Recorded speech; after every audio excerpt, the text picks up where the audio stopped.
พี่น้องเคยเป็นไหมตื่นตีสี่นอนเที่ยงคืนขยันจนตัวโกงลูกกากะเต็มร้านนะแต่แปลกไม่พ่อสิ้นเดือนมานั่งนับตังค์ทุนกาให้กำไรกะฮอดหมดเกลียนวันนี้ผมพี่ใหญ่มีบทเรียนที่เล็กมาด้วยน้ำตา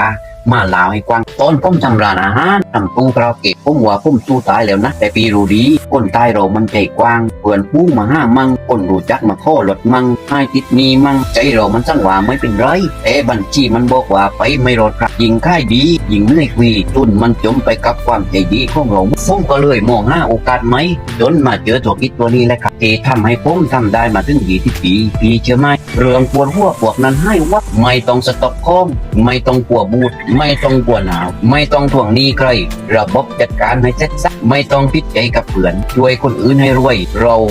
ยิ่งรวยก้อนให้เขาสำเร็จเราก็ยิ่งสำเร็จทุนไม่ให้มีแต่กำไรมันงอกเงยขึ้นมาเองใครที่กำลังกุ้มกำมัดเหนื่อยจนไม่ได้พักแบบที่ผมเคยเห็นทักมาคุยทักมาแรงกับผมได้ผมไม่ได้มาค่ายผมแต่ผมมาเอาประสบการณ์20 ปีมากางให้ดูว่าทำยังไงให้เหนื่อยน้อยลงแต่ได้ผลลัพธ์มากขึ้นมาคุยมาแรงกับผมได้ครับ